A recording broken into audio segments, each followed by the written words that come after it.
Hello, we're your sensational hosts, Drusilla and Gelsey. Hello. Welcome to Moon Moment, the podcast where we discuss the Sailor Moon canon for what we affectionately call, you guessed it, wink, moon moments. Moments that we feel exemplify what Sailor Moon stands for and represents. Now, let's go ahead and jump in because we've got a brand new arc. We're discussing episodes 60 through 63 today. And as you may know, if you listened to last week's episode when Gilsey spoiled it, starting a new arc. And not only are we getting a pink-haired little girl who pulls a piece on Usagi, but also a group of fabulously dressed bad girls known as the Spectre sisters. But before we can revel in these fashion-forward women, we have to deal with Mamoru and his quest to become the most hated anime character of all time by breaking up with Usagi. Listeners, please send your mailing address to @MoonMomentPod so we can mail you your torch and pitchforks. Next, Ami has a chance to study in Germany, but turns it down in favor of staying with the Scouts. Just another act in the tragedy that is Ami Mizuno's life. Finally, Ray's grandpa starts a self-defense / aerobics class, but both Ray and the bad guys have something to say about that. Let's dig into a season that adds so much to the Sailor Moon canon while simultaneously creates so many unanswered questions. I had a moon moment in the first episode. Oh! Maybe. Potential moon moment. So, this is such a crazy episode. You're telling me. Yeah. And the crazy thing is, I mean, there are a lot of crazy things here. Chibiusa pulling a gun on Usagi is in the manga. That is something that carries over through every incarnation. It's so troll. Out of context, if you just saw that screen cap floating around somewhere, you would think it's some fan art. It's not. It's canon. Mm-hmm. I mean, holy crap, the Deke dub, they cut and then basically rewound the footage so that that gun doesn't come up at all. It is, if you've only experienced the Deke dub, it is a shock to see what the original material is. But I feel like it just sort of proves that all the Dark Kingdom needed was a gun to threaten the Scouts with, and they would have got the Silver Crystal. Because unlike Chibiusa's gun, theirs would have been real, I guess. Yeah. But my moon moment in this episode, the episode where we meet... I almost called her Rini. the episode where we meet Chibiusa and, of course, the Spectre sisters, who, like An and Ale, I think are unique in the Sailor Moon canon when it comes to villains. Because they, come to the light side, so to speak. So it's a very interesting, fun episode. I made Usagi a moon moment for this episode. Because she does so many things that I think should be highlighted. But I also, looking back at them, I don't know if they're just things that I thought was really cool that Usagi did, so I wanted to give her a moon moment, or if they were actually legit moon moment things. Because starting from the beginning, when Chibiusa pulls the gun on Usagi, she completely plays dumb. She's like, what Silver Crystal? What are you talking about? I've never heard of this in my life. Every other incarnation, the manga, in Crystal, the Deke version, they all have some variation of her saying, how do you know about the Silver Crystal? And it's like, Usagi, come on. You gotta play dumb. And what she does in the 90s anime, she's just like, I don't know what you're talking about. Like, even with a gun in her face. So I was like, props to Usagi. She kept her cool. And then going on, when they're all at the temple and the girls have been knocked out by Chibiusa's potion or whatever it is. Right. Obviously, at this point, everyone knows that Chibiusa is sus. She's so sus. And even in that point, Usagi picks her up and starts to spank her of like, what are you doing? What is your goal? Like, what do you want the silver crystal for? But then Koan comes in, and Usagi doesn't just sit back and say, we don't know what this pink-haired girl wants with the silver crystal. She could be an enemy, so I'm just going to let them fight it out. No, because she's Usagi, because she's Sailor Moon, she protects Chibiusa because she's a child, and there's a bad guy wanting to hurt this child. But also just, Usagi is so smart in this fight. This is what I want to see more often, because yes, at the beginning, she's a little wobbly, but when she gets surrounded by fire, she's like, okay, jump on the fence, and then she does like a full body dive on Koa.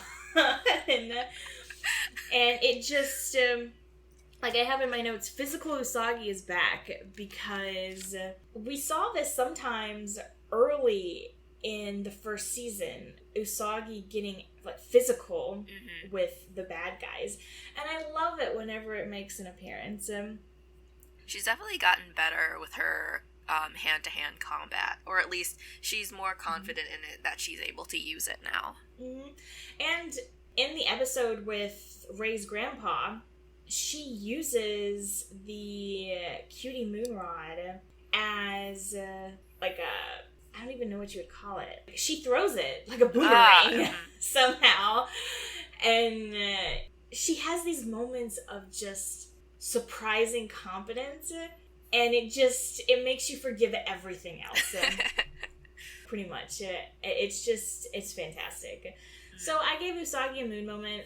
There's also a line in the Deke version that helps support my moon moment, because when Koan is trying to take Rini from, I guess it's Ray's bedroom. I'm not sure where they are. Okay, welcome to this season's Naru / Molly. Who are we even gonna see? We're probably never gonna see her again. We definitely see Naru one more time. Okay. It's in like the season finale. Oh, okay. Or the episode before the season finale. We definitely see her one more time. And I think that's her last appearance in the show. Okay.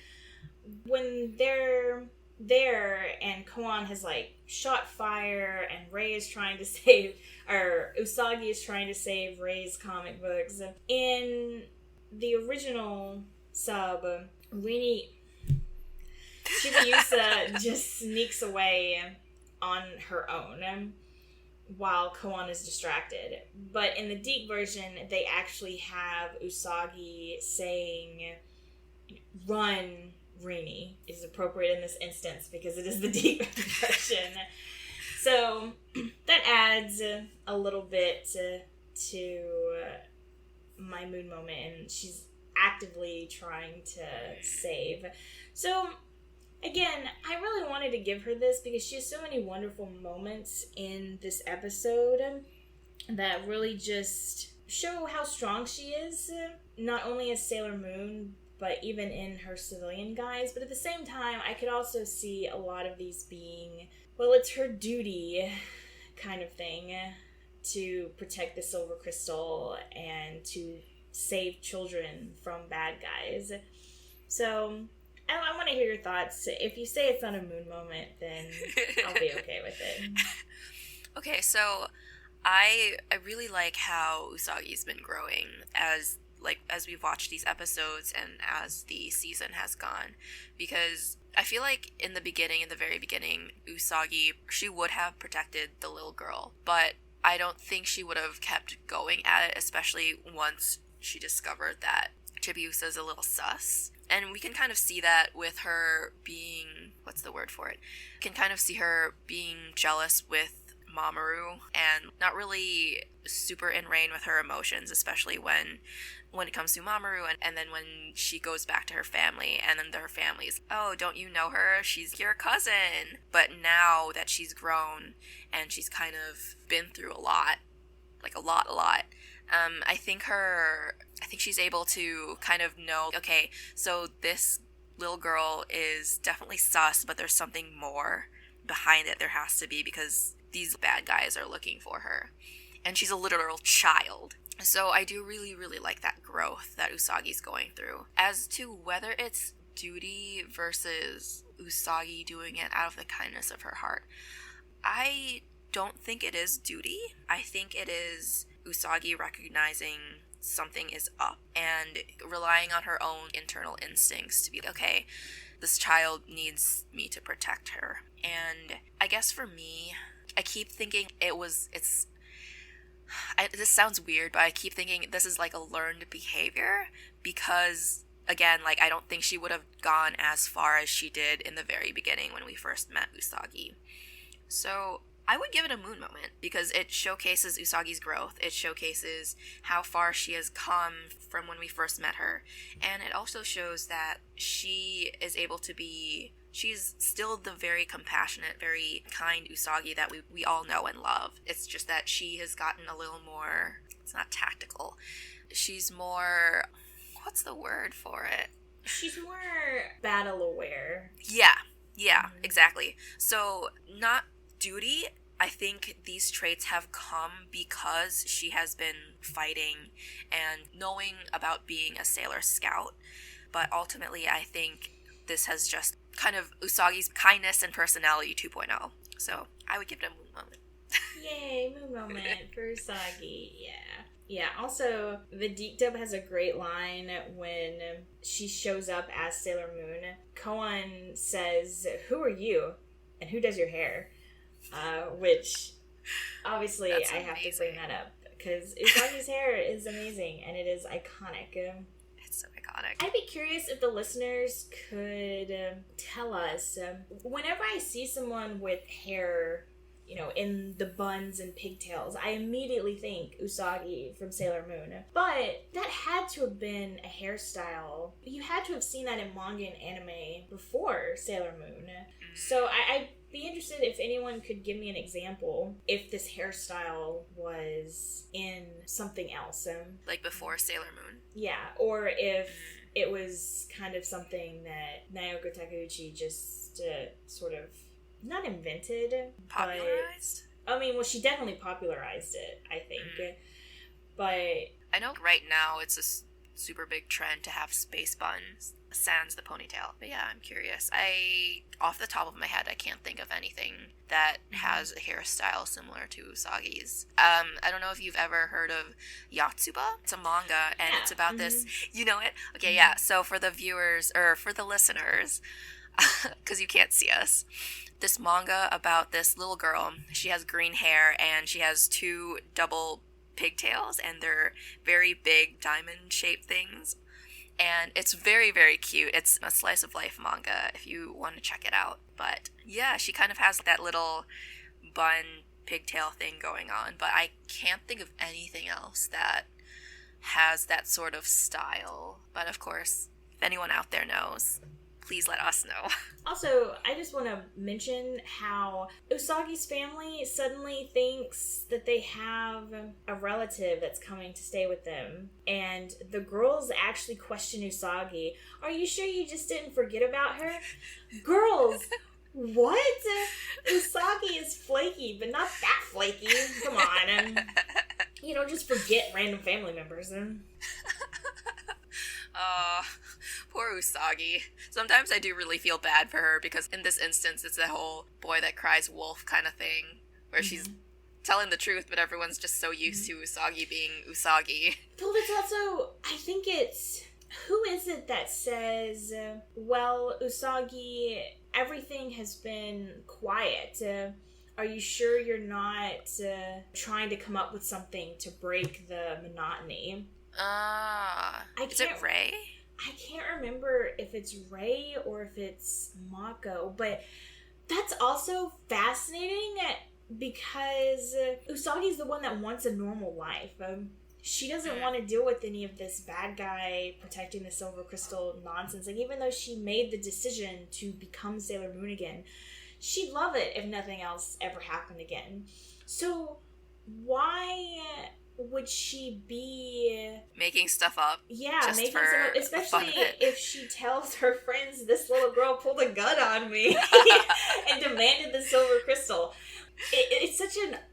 good line that I wonder if it's in the manga or if it was translated weird. I don't know. I'll have to. I mean, if you want to pause, I can go grab my copy. The thing with Crystal is at this point, the manga / Crystal, this Black Moon arc varies so wildly from the anime. There was a point in the first season where it pretty much stayed neck and neck, just with some filler episodes in between.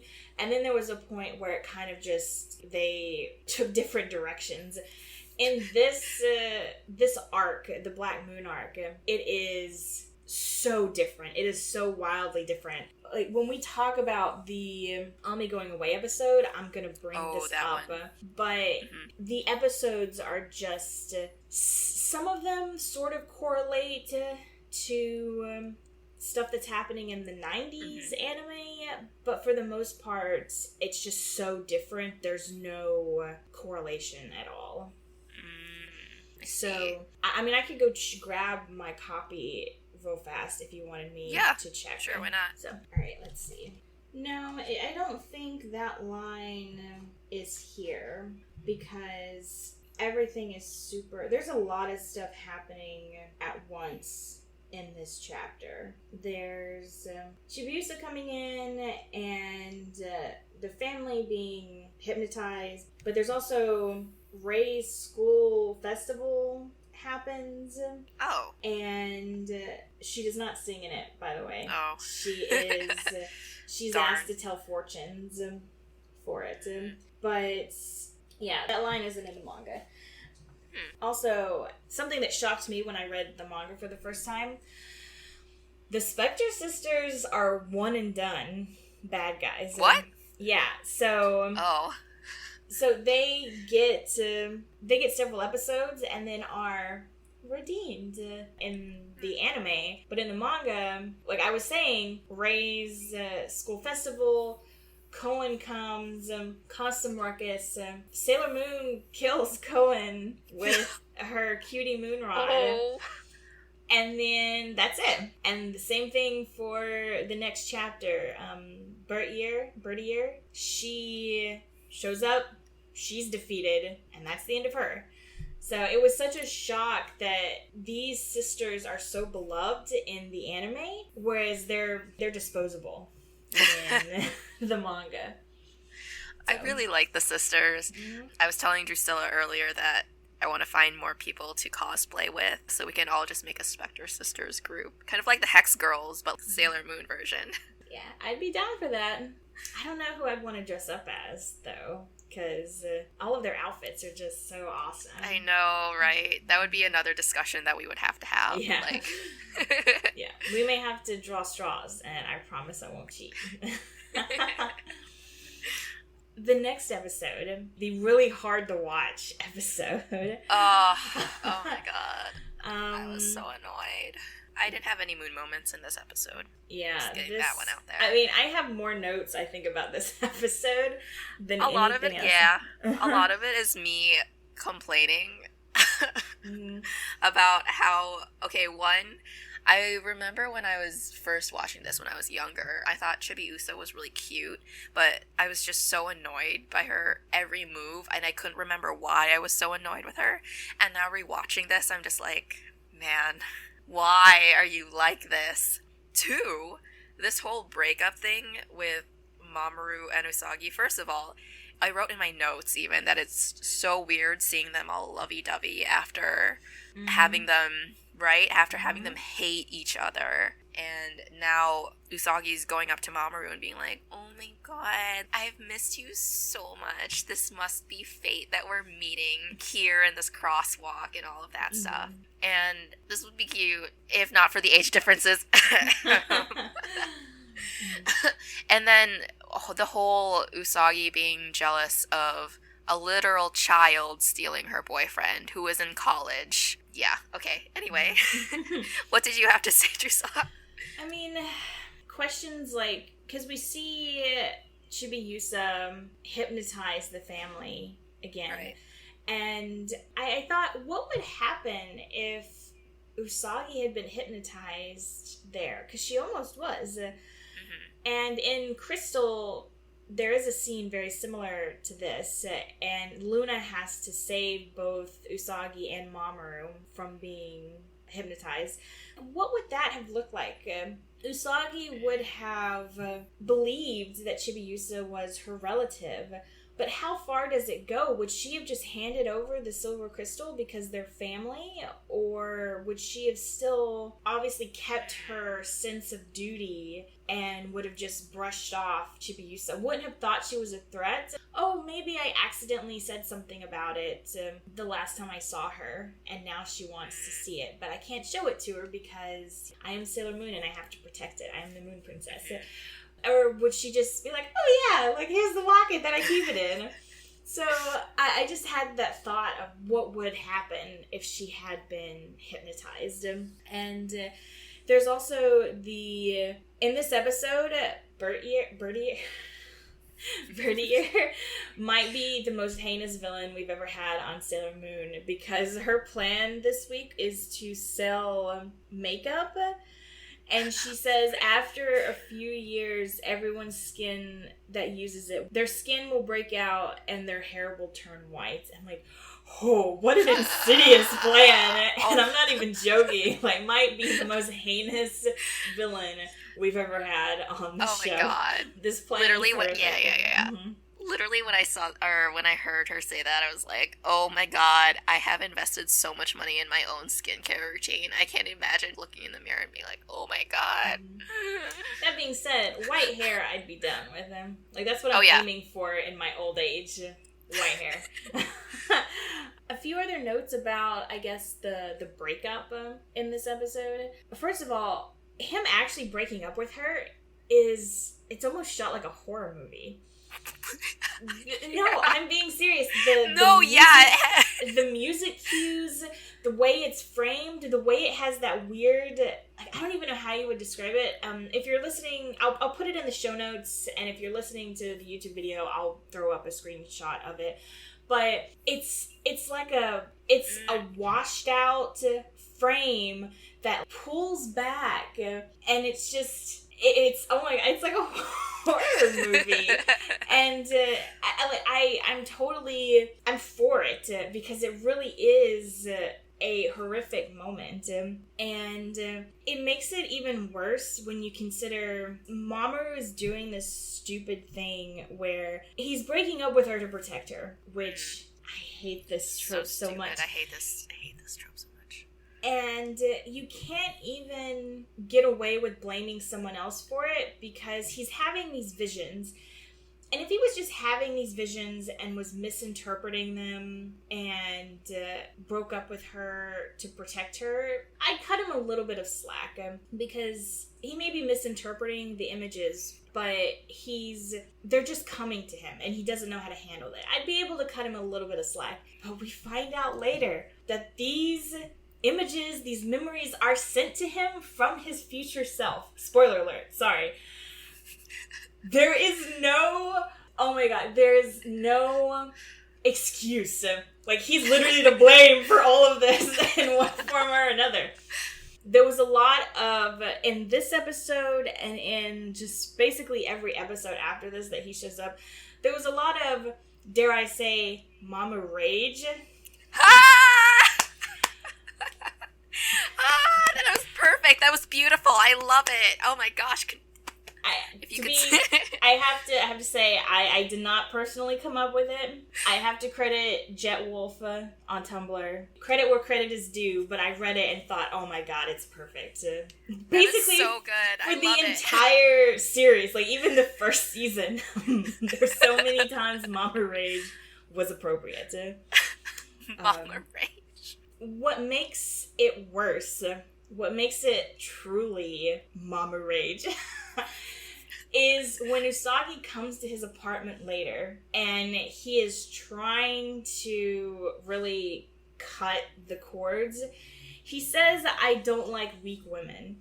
Which is Yeah. probably the worst thing he could have said to Usagi, because she herself knows, we just saw her tell Mako in that one episode, I know I'm not a good scout, but I'll try my best for you. Him telling her that he sees her as weak is the worst thing, because she knows that she's not a good student, a good scout, all that stuff.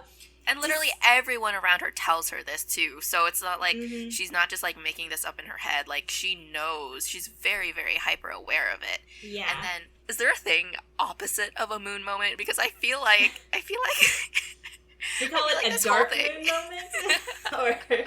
Yeah, this is like, and I wonder if he realized to the extent this was the worst thing to say to her. Did he really think about what is the most absolutely devastating thing I can say to her? Or did he just pull something out of the air and throw it at her? And it just so happened to be the worst thing possible.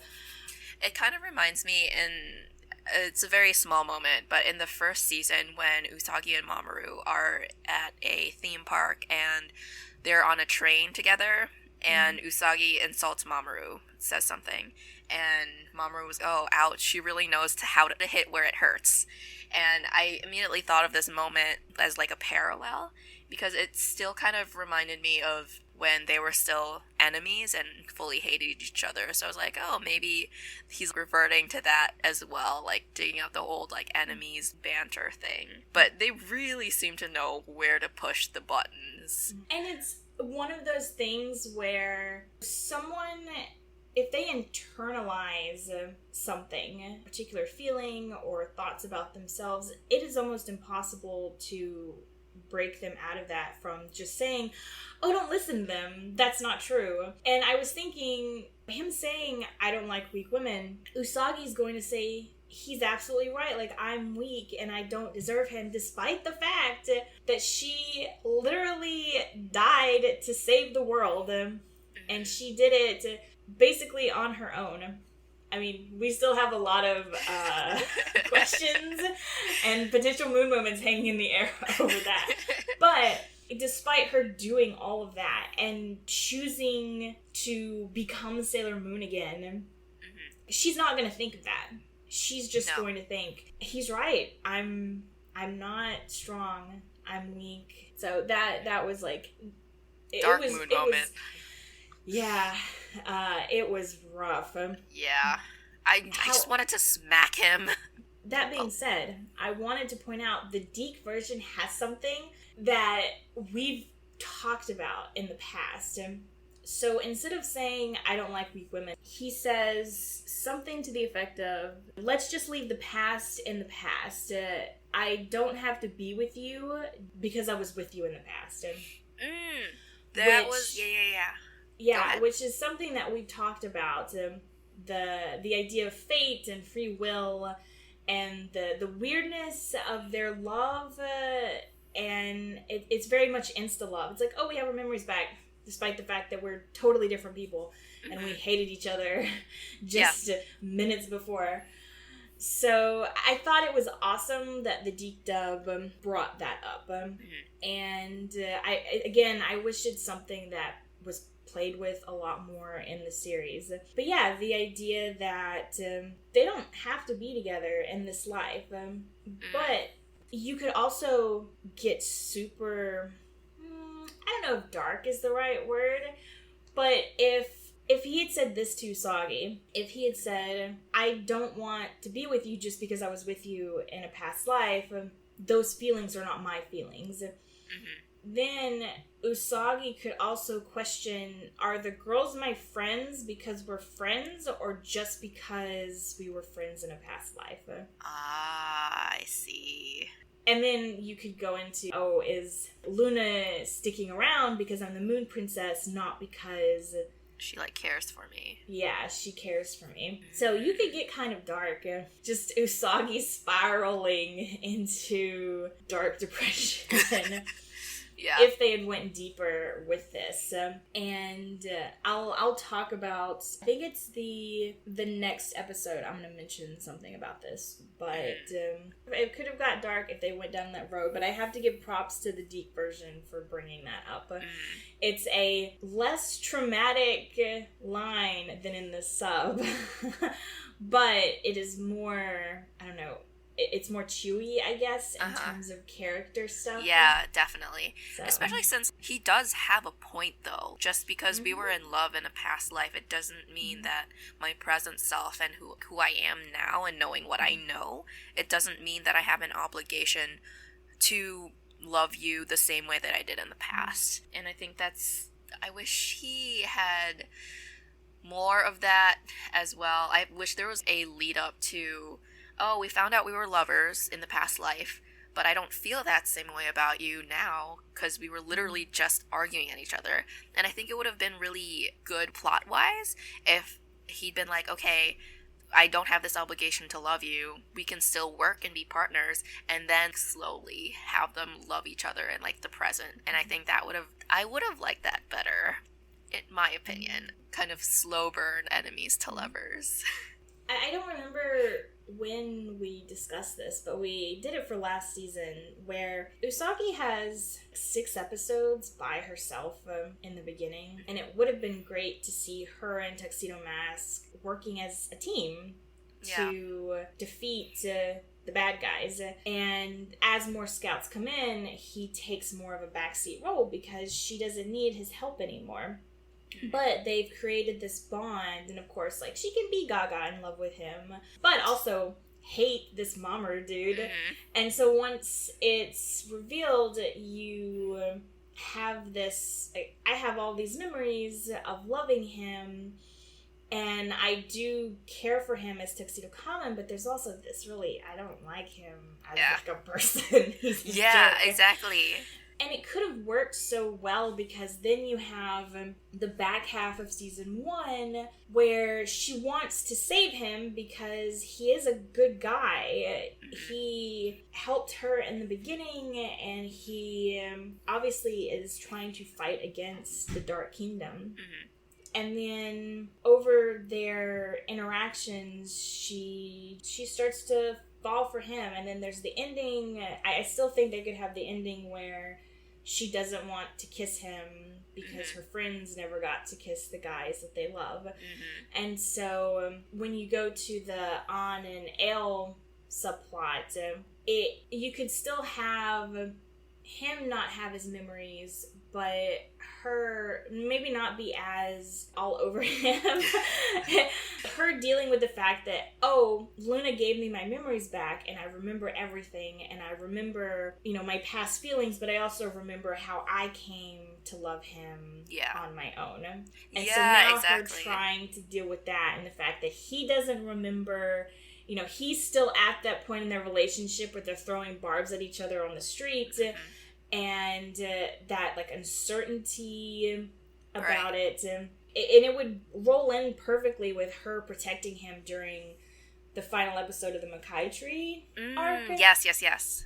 With her just taking hit after hit after hit, and him being like, why are you doing this? Exactly.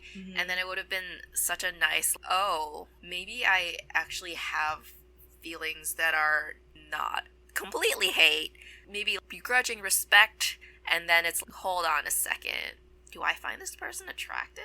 I feel like that would have been such a good transition between enemies, and we hate each other, and arguing, and bickering, and now to present. What we have right now is Usagi all over Mamoru, and them being all lovey-dovey. I also think it would have been a lot deeper with the character development as well, because then we would also get to see them maturing into their own fighting style and learning about how well they work with each other, and just, we run into each other outside of fighting and we find out each other's interests and stuff, and oh my gosh, maybe we could be friends. But that is neither here or there, because that didn't happen. Again, Naoko Takeuchi, if you want to reboot Sailor Moon, just give us a call. as every Moonie has said at least once in their lives. So yeah, I think we can move on because you still have a moon moment, right? Yes, so I do. On to but I do want to say, for just real quick, this episode, during the breakup scene when Usagi's crying in the telephone booth and it's just awash in these beautiful watercolor, it's so pretty. I just have to say that the artwork during this scene is just gorgeous. Oh god, I forgot it. I just blocked out the telephone booth scene because it's so painful. Her just trying to find a private space to just sob, and has her arms wrapped around herself, and it's just that whole scene is, it's heartbreaking, but very, very visually pretty. Yeah. But yeah, so my moon moment is actually in this next episode. I think you already suspect that it's going to be the girls supporting Ami's decision. I was originally going to say Ami going to save her friends and being like, oh, I don't need but this is Ami we're talking about, and this seems so out of character for her. Like, Ami, babe, you can 100% go to Germany, and you're so smart. I'm sure you can figure out a way to help them from Germany and be like Wayne in Kim Possible and be the brain still. But that is why that one is not my moon moment. But my moon moment is the girls being unconditionally supportive of Ami, regardless of what her decision is. Like, of course they want her to stay, but they were already prepared for Ami to leave them. And we're trying to be like, okay, this is what we would have to do in order to fill the void that Ami would leave when she leaves us. And there was not really any question of if she would, because everyone knows how important Ami's future is to her, how much she desires to become a doctor like her mom, and that's not a secret. And they are just so supportive. They don't even think about Ami turning down moving to Germany for her studies. Like, the fact that they don't even think about her not turning it down. She is going to do this, and this is the best thing for her, and we want what is best for her, and we will do whatever it takes so she does not have to worry about us when she leaves. So, yes, that is my moon moment. Yeah, I'll agree that it's a moon moment. If you had said Ami coming back to save her friends as your moon moment, I would have ripped it to shreds because of stuff that I'll go into later. But yeah, I think you're right. Her friends supporting her unconditionally, especially since not only is it in regards to, yeah, go study in Germany, we'll be fine, we got this. It's also listening to her when she says, I don't want a going away party. Exactly, I don't really want you to send me off at the airport. Oh, wait, I guess they were going to see her at the airport. Yeah, but they called off the, party. They called off trying to make a big deal of it, which I really respected, because it's hard saying goodbye to someone and being able to just be like, okay, I know this is what I want, but I want to respect the wishes of this person. Yeah, I think it is a moon moment because, especially since, Usagi is kind of selfish at the beginning and says, I don't want her to go because I'll miss her so much, but then very quickly comes around to, no, this is something that she always has wanted, we should support her in this. So, yeah. And she was really quick to turn around when Ami was like, oh, I don't want a huge going away thing. I don't want a huge hullabaloo. And she was very quick to understand that Ami is not doing this because she doesn't want to see them or in spite. It's just very hard for Ami to even say goodbye. Yes. Yay! Moon moment. Yeah. I also, before I dive into something that I want to talk about in regards to Crystal, I also want to point out Mamoru is driving with sunglasses at night. What a douche. Also, Ami is more logical, I guess. I don't know if logical is the word I want to use here.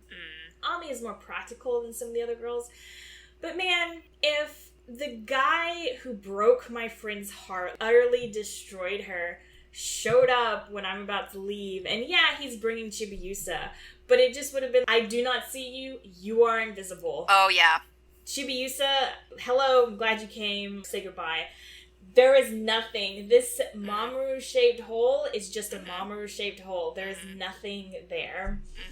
I wish there had been more Girl Squad stuff in regards to... I would love to just see, I don't know, Minako and Mako walking down the street and they're about to meet Mamoru, and Mako just does the, like, shoulder, like, she puts all of her strength into, like, a shoulder push as they walk by. Like, that's what I want to see.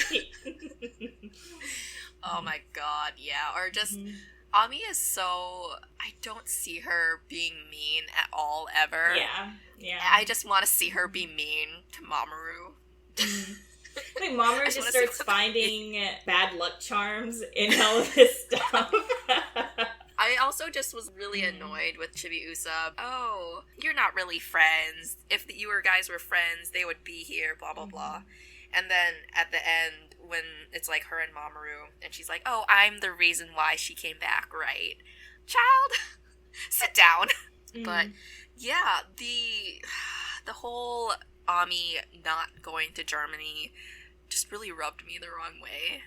I think she would have made a very good, like, Wayne support. Support. Yeah.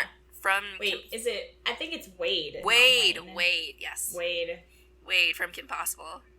Yeah, and the sad thing is, like, going back to the episode with Mako when she said, my dream is to have a restaurant so I can cook for people. And I said that's not going to happen.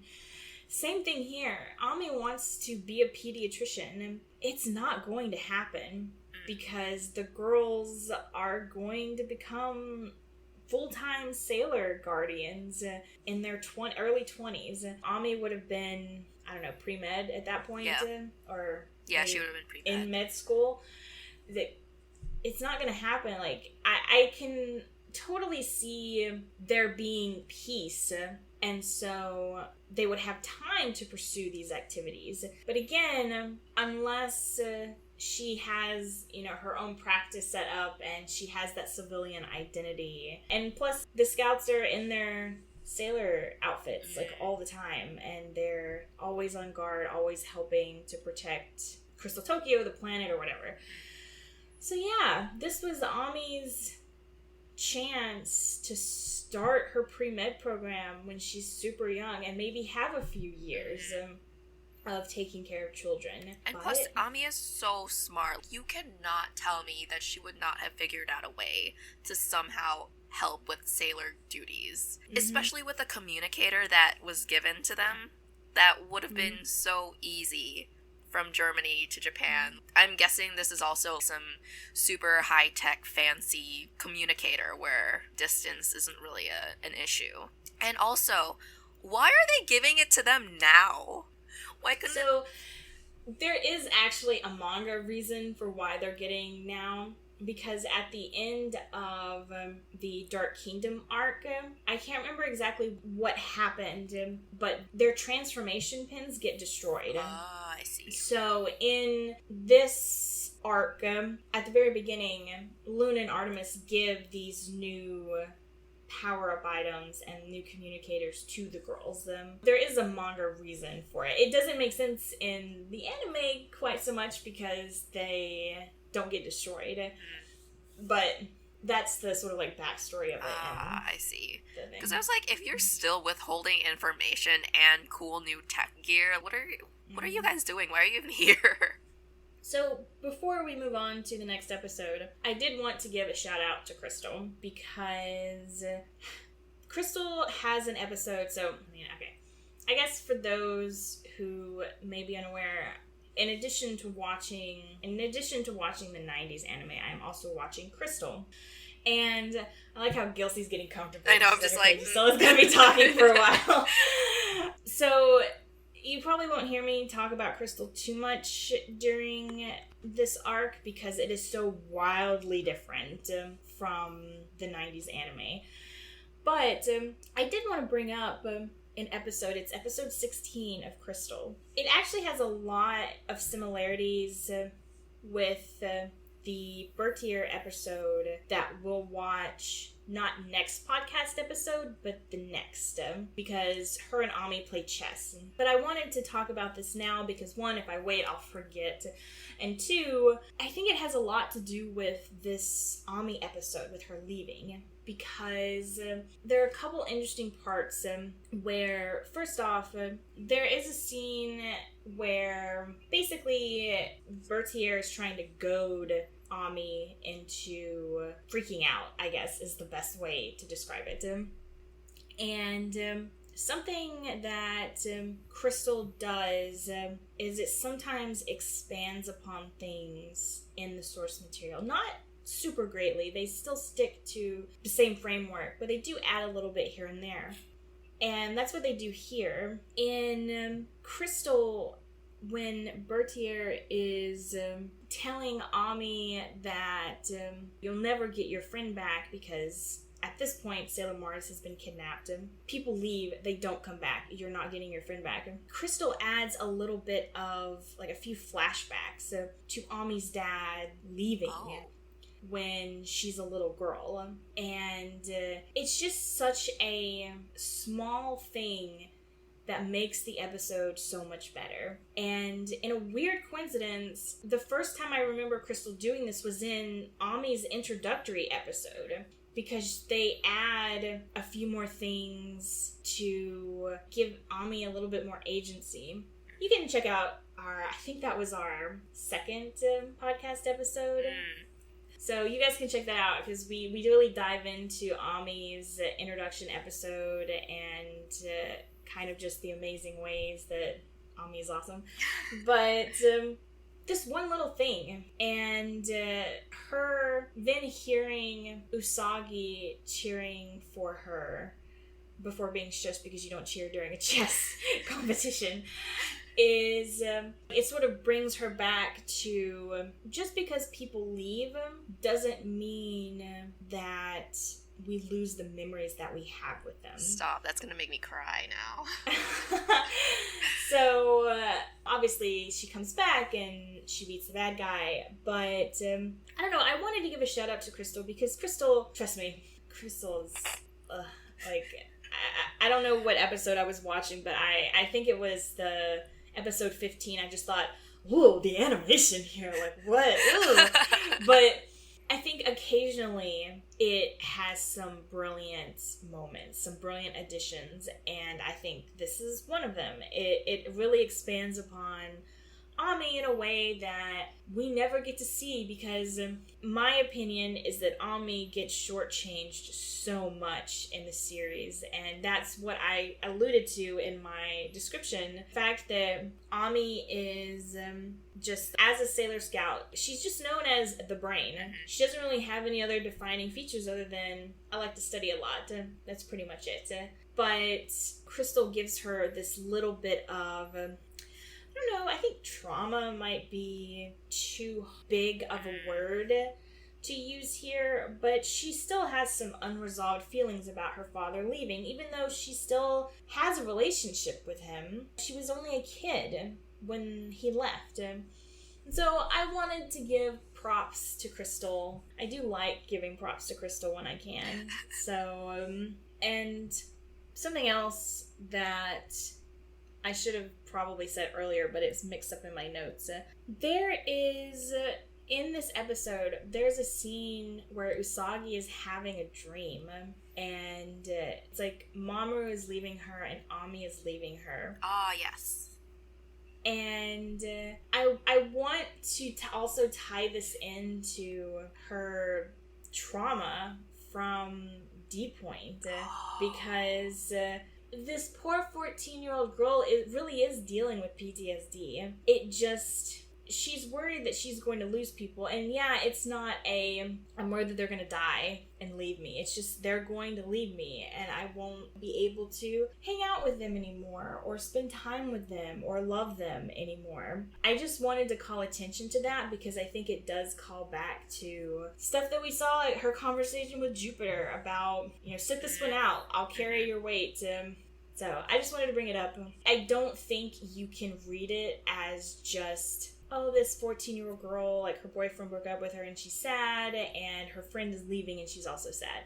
It is much deeper. You can't just read it as that. There is more going on there. And I also like that it was big enough, because sometimes in animated series, big things that happen don't really have any repercussions in later episodes. And I really like that there are callbacks and like instances where you remember, oh my gosh, right, they went through this huge traumatic thing. It makes sense that they think like this or are acting a certain way because they're dealing with PTSD.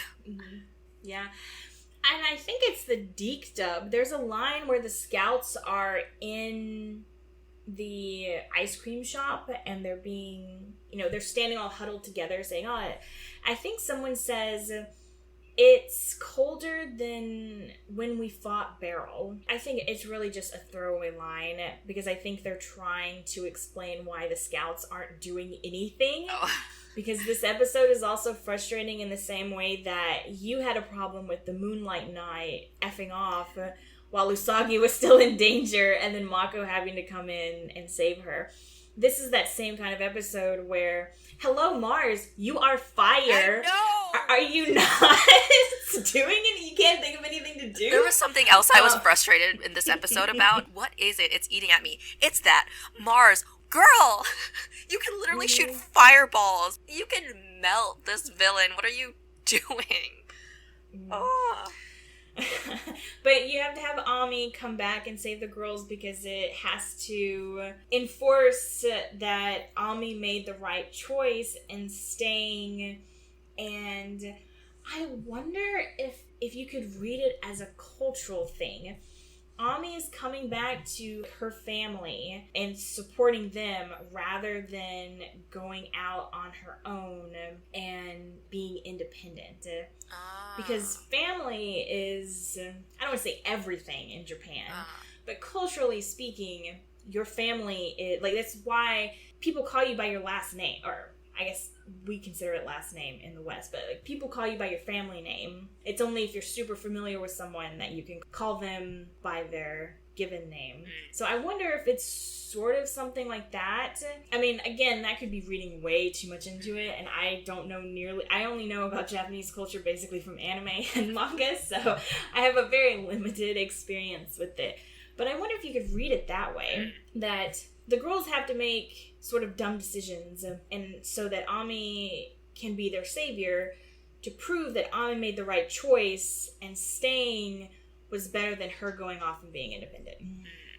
So I think it is very important in Japanese culture to think more of the collective rather than the individual self. But yeah, I hadn't thought of that. That's interesting. Yeah, I wonder too. As a power-up episode, this episode is so much better than her other power-up Oh my god, yes. She looks at Chibi-Usan. You're not from here. Where are you from? You just know. None of the other girls picked up on it, or if they did, it's not strong enough to them in order to make a point of it. But Ami's just like, where are you from? You're not from here. What? Last episode? Yes. I mean, didn't have any moon moments. No moon moments, but God, I love Yuichiro. I love him so much. I wish there were more of him. He's such a he's my favorite himbo.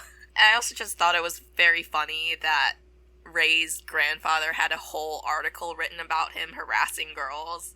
I was like, is this cancel culture? Would this have been a Twitter storm if it were in present day? It did feel very MeToo, I guess. Yeah. But yeah, and it's one of those things where, again, a Japanese culture thing, I guess. It's played for laughs. The lecherous grandpa. And then he gets upset because, there are no young girls around the temple, and just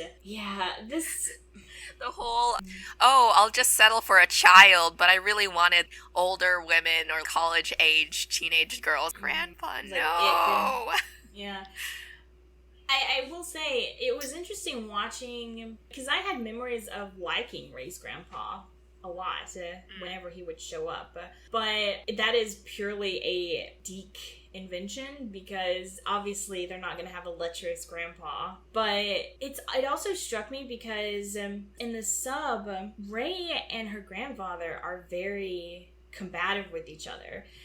There's a line where Ray is getting kicked repeatedly in the back, protecting him, and he's like, "You would do this for me?" And I'm just like, okay, what?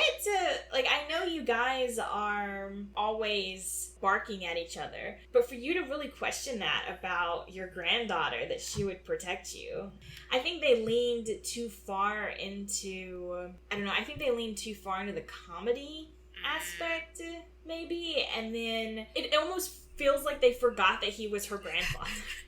And then she says, is it in that, because once again I'm confusing my versions, so I need Gilsey to keep me straight. She says, "You're the only grandpa I've got." Yeah. Is that in the sub? Yeah.